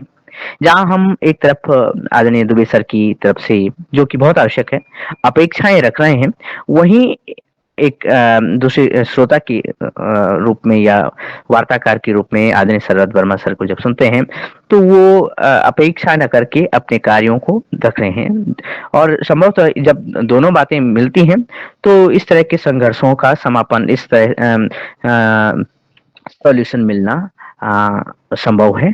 और आदरणीय शरद वर्मा सर का पुनः हैंड रेज़ था, वो शायद कुछ टिप्पणी करना चाहते थे या कुछ बताना चाहते थे। अगर आप तक आवाज़ पहुँच रही है, तो सर आप अपनी बात रख सकते हैं और मैं फिर आपकी बात के साथ ही आदरणीय पवन कुमार सर तक पहुँचता हूँ। और मुझे लगता है आदरणीय वर्मा जी भी हमें सुन नहीं पा रहे हैं या शायद लेफ्ट हुए हैं। आदरणीय पवन कुमार सर, आप दोनों श्रोताओं की जो मिली-जुली टिप्पणियाँ हैं, आपके पास। जी दिनेश जी, बहुत सुंदर, बहुत बढ़िया वार्ता। और हमारे द्वारा जो साथियों द्वारा जो अनुभव हैं और जो प्रयास किए गए हैं, वो एक दिन में तो हुए नहीं। उसको तो करने में बहुत समय लगा। उसको फाइन ट्यून करने पर, उसमें अपनी बातें को रखते हुए, समाधान की तरफ बढ़ते हुए वो आपने पुलिया वाला उदाहरण बताया और वो बहुत सुंदर है, क्योंकि उसके आधार पर ही आपके मन में एक यह हुआ कि हम इस काम को किया जा सकता है और हम अपनी जो बातें हैं उसको हम सफलतापूर्वक कर सकते हैं। ये हमारे जो अनुभव हैं ये बहुत महत्वपूर्ण हैं। किसी के लिए जिसके जो भी इस तरह से काम करना चाहें कि उनको किन-किन चीज़ों का ध्यान देना है, किन-किन चीज़ों को ध्यान देते हुए वो अपने कार्यों को सफलतापूर्वक अंजाम दे सकते हैं और इसमें इस यात्रा में कोई शॉर्टकट नहीं है, कोई इसमें आसान नहीं है कि ये एकदम से हो जाएगा क्योंकि इतने सारे लोगों को जोड़ना, ग्राम पंचायत को एक साथ जोड़ना इतना अपने ही एक इसके उदाहरण अभी कम देखने को मिलते हैं। उदाहरण हैं, पूरे देश में उदाहरण हैं, जहाँ पर पूरी ग्राम पंचायत एकजुट होकर के और पूर्ण रूप से इस तरफ बढ़ रही है। वो एक आदर्श ग्राम पंचायत का भी उनको समय-समय पर दर्जा मिलता है, सम्मान मिलता है। सरकार भी उनके कार्यों को रिकॉग्नाइज़ करती है। तो हमें इस तरफ बढ़ना है, इस बढ़ने के रास्ते में जो भी इस तरफ बढ़ रहा है सीरियसली अगर वो काम कर रहे हैं, तो उनको बहुत सारी बाधाएँ आएँगी, बहुत सारी अड़चनें आएँगी। वो और जो पंचायत के जो अनुभव हैं, उनके उनसे सीखते हुए अगर वो आगे बढ़ते हैं, तो उनकी जो रास्ता है, वो कम समय लगेगा और उसमें वो कम गलतियाँ करेंगे, ऐसा मेरा मानना है। जहाँ तक कि ये जो डेवलपमेंट का मॉडल है दोनों जगह पर, चाहे वो शहरी क्षेत्र हो, चाहे वो ग्रामीण क्षेत्र हो, वहाँ पर उद्यमिता विकास को एक प्रायोरिटी के रूप में दिया गया है। उद्यमिता विकास से संबंधित बहुत सारी योजनाएँ सरकार के द्वारा चलाई जा रही हैं। चाहे सरकार स्वयं चलाए, चाहे वो स्टार्टअप के माध्यम से चलाए, चाहे व्यक्तिगत उद्यमिता को बढ़ावा दे।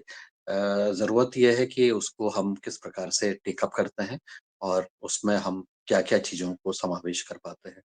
आजकल चूँकि आईटी और टेक्नोलॉजी का ज़माना है, बहुत सारे स्टार्टअप्स, बहुत सारी एजेंसीज़ आईटी का उपयोग करते हुए अपने क्षेत्र में उद्यमिता को बढ़ावा देने के साथ ही उसके जीवन स्तर को उनको ऐसी फैसिलिटीज़ दे रही है, उनको ऐसी सुविधाएँ दे रही हैं, जिससे कि उनके कुछ कार्य जो हैं वो सुगम हो सकें, उनके जो फ़िज़िकल वर्क है वो कम हो जाए। ऐसा हम बहुत तरीके से देख रहे हैं कि कैसे आईटी का जो रिवॉल्यूशन है उसने काफ़ी कुछ परिवर्तित कर दिया है हमारे काम करने के तरीकों को। उदाहरण के लिए पैसे भेजने के लिए अब मोबाइल फ़ोन से आप सीधे पैसे भेज देते हैं और उसकी अगर तुलना करें कि अगर ऐसा नहीं हो रहा होता, तो फिर क्या हो रहा होता? अभी बैंकों की क्या हालत होती? बैंकों से पैसे निकालने या जमा करने या किसी को भेजने में हमारी कैसी हालत होती? और क्या इतना बैंक का नेटवर्क भी क्या इतना बड़ा हो पाता, जो कि इन सारी चीज़ों को झेल पाता? तो ऐसे ऐसे जो प्रयास हैं आईटी के माध्यम से जिसमें हमें बहुत सुगमता हो गई है, ये हम मीटिंग भी कर रहे हैं। आज से 5 साल पहले भी हम इसकी कल्पना नहीं कर पा सकते थे। तो ये धीरे-धीरे परिवर्तन की तरफ बढ़ रहा है। ये परिवर्तन सकारात्मक तरीके से हमें मदद कर सकें, इस तरफ हमें काम करना है। इस तरह से हम जब काम करेंगे तो और साथ ही हमारे समाज के जो विभिन्न वर्ग हैं, विशेष करके हमारे बच्चे जो स्कूल में पढ़ रहे हैं, कॉलेजेस में पढ़ रहे हैं, हमारे गाँव में ही रह रहे हैं या हमारे आस-पास हैं, तो उनको सही दिशा देने की ज़रूरत है।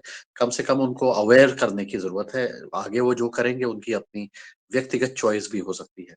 लेकिन हम इन सब चीज़ों के बारे में उनको अवेयर करते हैं, तो आने वाले समय पर ये जो आदर्श ग्राम की नींव बनेगी, वो भविष्य की पीढ़ी जो है उसको क्रियान्वित करेगी।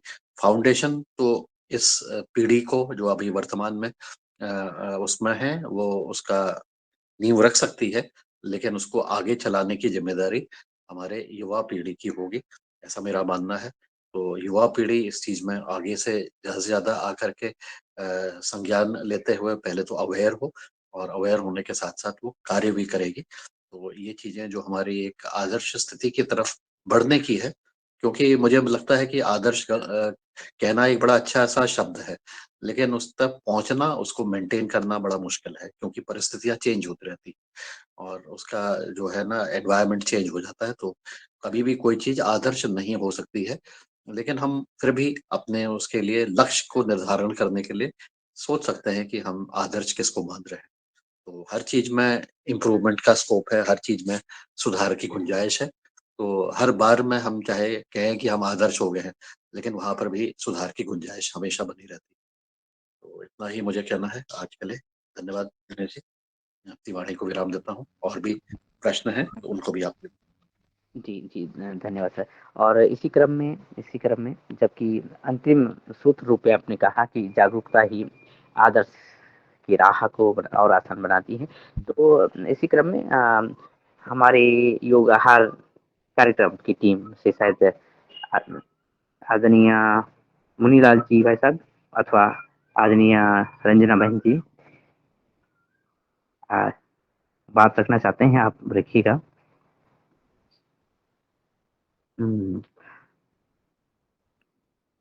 हाँ, संभवतः वो लेफ्ट हुई। तो जिस तरह से आज की वार्ता हम आगे बढ़ा रहे हैं और वार्ता एक तरह से आज की वार्ता एक सफल वार्ता के रूप में समापन की तरफ जा रही है। अभी भी समय की कुछ गुंजाइश है कि 1-2 प्रश्न रखे जा सकते हैं। यदि कोई भी महानुभाव अपनी बात रखना चाहें तो हैंड रेज़ कीजिएगा, स्वागत है। और इस क्रम में जबकि आज अपनी योजना और सबका वैसे यानी सबकी योजना और सबका विकास के आधार पे वार्ता रखी गई है और बात ये सामने आई है कि अलग-अलग जगहों की, अलग-अलग गाँवों की, अलग-अलग स्थानों की अलग-अलग वरीयता होती है, प्राथमिकता होती है, आवश्यकता होती है। उसी के अनुसार जब प्लान बने, तो वो प्लान सफल हो सकता है, उसकी गारंटी अधिक हो जाती है, उसकी संभावनाएँ अधिक हो जाती हैं।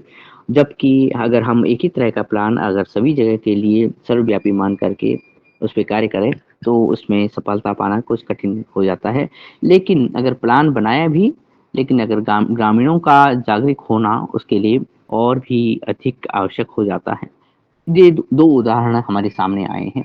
ये उदाहरण ये है कि आज आदरणीय शरद वर्मा सर ने अपने गाँव का उदाहरण दिया और उनके गाँव को आज एक उदाहरण के रूप में अगर हम माने, तो वहाँ के सभी व्यक्ति जागरूक हैं और इसी वजह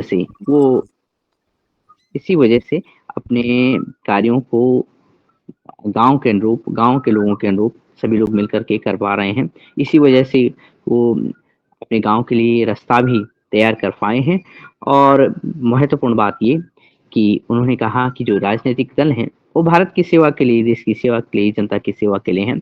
हम उनके कंट्रोल में ना आकर के वो हमारे नियंत्रण में हैं और हम देखते हैं कि कौन सही कार्य करने वाला व्यक्ति है, उसको आगे बढ़ाते हैं।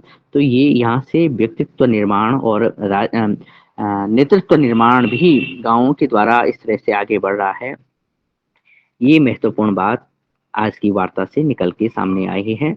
साथ में ही एक वार्ता जो गाँवों की तरफ एक यानी जो वार्ता का एक मोड़ है, एक रास्ता है शहर की तरफ मुड़ता है गाँव से। वहाँ मुझे लगता है आज की वार्ता से कि हम शहर में रहते हुए गाँव की तरफ हमारा ध्यान ज़्यादा होता है, जबकि हमारी शहर की जो समस्याएँ हैं, उसको ध्यान में रखते हुए भी हम उस पे कार्य नहीं कर पाते हैं क्योंकि शहर की व्यस्तताएँ अलग होती हैं, वहाँ के कुछ कार्य अलग होते हैं, वहाँ की संभावनाएँ और प्लानिंग अलग होती है। तो हम शहरवासी ग्रामीण वासियों से कम जागरूक हैं, ये भी एक मुद्दा है वार्ता का और निश्चित बात ये है कि क्योंकि आज कम से कम आज की वार्ता से तो कुछ रूप में मुझे यही लगा है, शायद आदरणीय सदस्यों के अलग-अलग मत भी हो सकते हैं, लेकिन अभी तक किसी का हैंड रेज़ भी नहीं हो पाया है और कोई मुझे लगता है लेकिन अंत में जब आदरणीय दुबे सर बात रख रहे थे, उसी समय एक टिप्पणी के रूप में आदरणीय शरद वर्मा सर अपना हैंड रेज़ कर रहे थे और उनके बाद आदरणीय हीरालाल कुशवाहा जी ने भी हैंड रेज़ किया है। चलिए जी। जी, जी, जी। मैं दिनेश सर कुछ 1-2 बातें छूट गई थी, तो उनके विषय में और अवगत कराना चाहता हूँ। हमारे यहाँ काफ़ी बच्चियाँ हमारे गाँव की काफ़ी पढ़ती हैं और बच्चियों को भी ये समझिए कि प्रोत्साहन हम लोग देते हैं। गाँव में हम लोगों ने बहुत सारे छोटे-छोटे अवार्ड रखे हुए हैं, जो बच्चियाँ 80% 10th में लाती हैं, तो हम गाँव की तरफ से उनको 21,000 रुपए सभी सदस्य मिलके देते हैं। ऐसे छोटी-छोटी योजनाएँ भी हम गाँव लेवल पे चलाते हैं, और शासन के बड़े अधिकारियों को बुला के उनके द्वारा वो अवार्ड उन बच्चों को हम देते हैं। तो हमारे यहाँ बच्चों में भी काफी जागरूकता बनी हुई है। हमारे यहाँ बच्चे एमबीबीएस, पुलिस डिपार्टमेंट, आपका सेना, एग्रीकल्चर, सभी में बच्चे दाखिल हो रहे हैं। अभी नए पोस्टों में अगर देखा जाए तो अभी पटवारी बने हैं, और हमारे यहाँ इंजीनियरिंग में बच्चे गए हैं जो आईटी में बड़ी बड़ी जगह सर्विस कर रहे हैं। तो हर क्षेत्र में भी हम लोग थोड़ा ध्यान रखते हैं कि कैसे बढ़े। हमारे गांव में 2-3 वैद्य हैं जो कि बहुत अच्छा वैदिक पद्धति से इलाज करते हैं। हमारे गांव में हमने सरकारी में होम्योपैथी का भी एक अधिकारी शासन से लिया हुआ है, जो साप्ताहिक में 2 दिन आके होम्योपैथी की फ्री दवाएं लिखता है। और जो भी योजनाएं सरकारी आती हैं, हमारी विशेष मॉनिटरिंग रहती है कि वो योजना हमारे गांव तक आवे, किसी भी कीमत पे आवे, और हमारे जो जनता है उनको उसका फायदा मिले। हमारे यहाँ बहुत अच्छी खरीदी होती है गेहूं की, जो सरकार की, गवर्नमेंट की सोसाइटी, यानी सरकार कितना अच्छे से अगर खरीदी करती है तो हमारे यहाँ 100% गेहूं सरकार खरीदती है, और उसका भुगतान 7 दिन से 10 दिन के अंदर होता है। हम लोग भुगतान पे ध्यान रखते हैं। अगर किसी किसान का भुगतान नहीं हुआ है तो माननीय यहाँ के ज्वाइंट डायरेक्टर डीडीए साहब हैं, उनकी मदद लेते हैं, और उसके बाद भी अगर नहीं आता है तो ऊपर प्रशासन की मदद लेते हैं। लेकिन वॉच रहता है कि हर आदमियों को पेमेंट समय पे मिले, और सरकारी में हमारे यहाँ जो सोसाइटी खरीदी करती है उसका कोई भी किसान का बकाया नहीं हो। बिजली का बिल हम लोग प्रॉपर सभी किसानों से जमा करवाते हैं, जिससे कि कोई ये ना रहे कि बिजली का बाकी है तो लाइट कम मिले। इसलिए हमें लाइट भरपूर मिलती है, क्योंकि हमारा गांव आदर्श बिजली में आता है, जो कि 100% बिजली के पैसे जमा करता है। अगर कोई गरीब आदमी बिल जमा नहीं कर रहा है तो फिर हम ही सब लोग मिलकर उसका बिल जमा करने की कोशिश करते हैं, और शासन से जो भी छूट मिलनी है बिजली की वो हम बिल्कुल दिलवाते हैं। तो ये कुछ अछूती चीजें थी। हम लोगों ने देखा कि आदमियों का जैसे गाय पालन की तरफ रुझान कम हो रहा है, तो हम लोगों ने यहाँ पे जो वेटनरी डॉक्टर होता है उसकी ड्यूटी लगाई। जब वेटनरी डॉक्टर खुलता है और पर डे जब चर्चा होती है तो गाय की संख्या बढ़ने लगी है।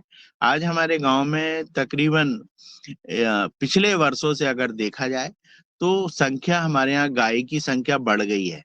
हमारे यहाँ गोबर का उपयोग होने लगा है। हमारे गांव में आपको मछली पालन, दूध पालन, दूध गवर्नमेंट सांची का सेंटर खुलवाया है हम लोगों ने, जहाँ पे सभी किसान अपने छोटे छोटे जो मजदूर लोग हैं बकरी गाय पालते हैं, वो अपना दूध वहाँ पे प्रॉपर दे सकते हैं। और वो सेंटर पर डे गाड़ी आती है भोपाल सांची से, जो दूध खरीद कर ले जाती है। सोसाइटी का पूरा जो गेहूं है, अनाज है, वो सब खरीदते हैं हमारे यहाँ।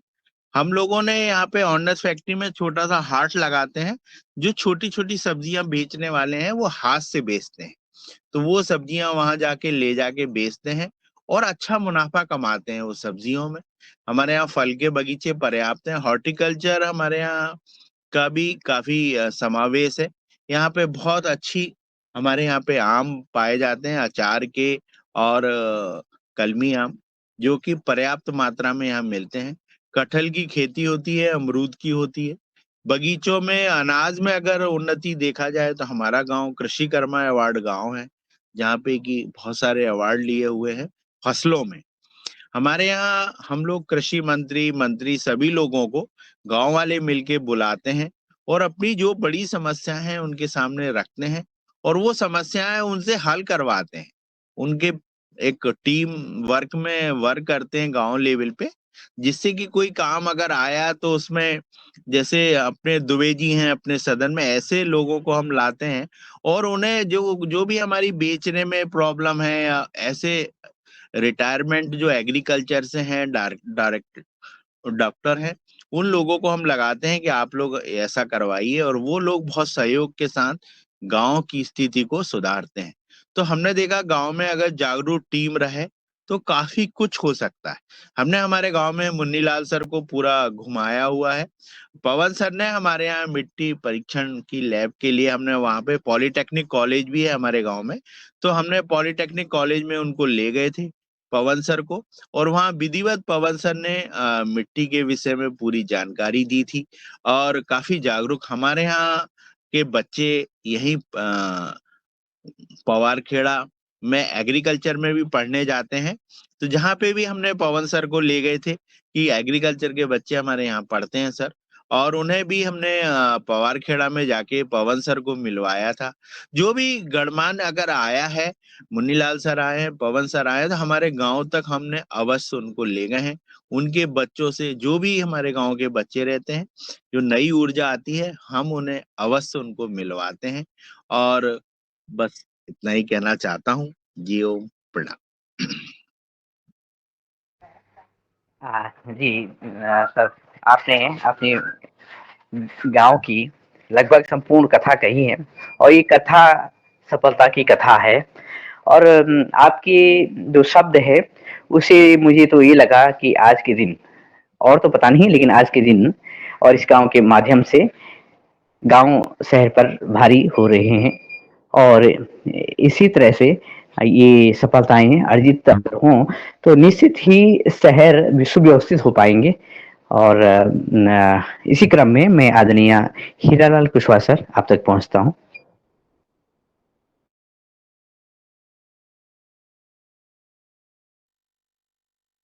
आपकी आवाज नहीं आ रही सर।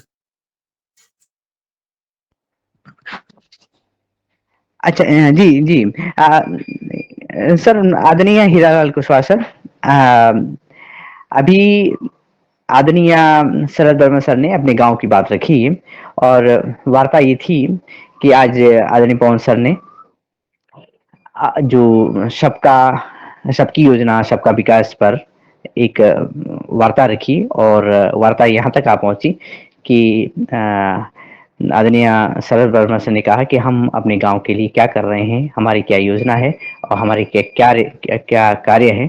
तो इसी बीच आपका हैंड रेज भी था, तो आप अपनी बात रखिएगा।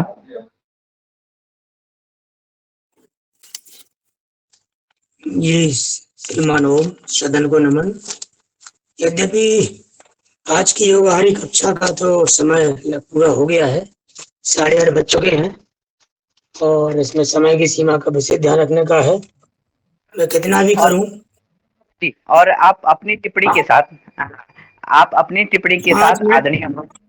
जी जी 5 मिनट तो मुझे चाहिए पड़ेंगे। यदि 5 मिनट की अनुमति हो तो मैं बात रखूं।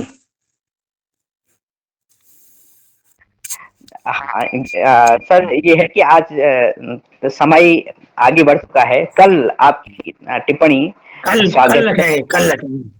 जी कल रखेंगे। जी वो सादा निवेदन आपसे ये है कि आप कल अपनी टिप्पणी जरूर रखिएगा। और मैं अंतिम टिप्पणी के लिए आदरणीय पवन सर से याचना करता हूं कि वो आज टिप्पणी रखना चाहें। ये बहुत सुंदर आज की वार्ता रही है सभी के द्वारा, और मुझे लगता है कि हमारे जो अन्य साथी हैं जो इसके बारे में जो उन्होंने सुना, उन्होंने अपने कुछ चीज समझी। अगर वो इस विषय पर काम कर रहे हैं तो उनकी भी टिप्पणी कल आ जाए, और अगर नहीं भी कर रहे हैं और उनको कोई चीज समझने में उनको कोई चीज अच्छी लगी है, या कोई उनको विचार लगा है कि ये चीजें इसमें सम्मिलित होने चाहिए, तो उनसे भी आग्रह है कि वो कल अपनी बातें जरूर रखें। बस मुझे फिलहाल तो इतना ही कहना है। आपको धन्यवाद, नमस्कार। जी, बहुत बहुत धन्यवाद सर। और इसी क्रम में, जबकि आज समय भी संपन्न होने जा रहा है आज की वार्ता का, मैं आदरणीय रंजना दीदी से निवेदन करता हूं कि वो आए और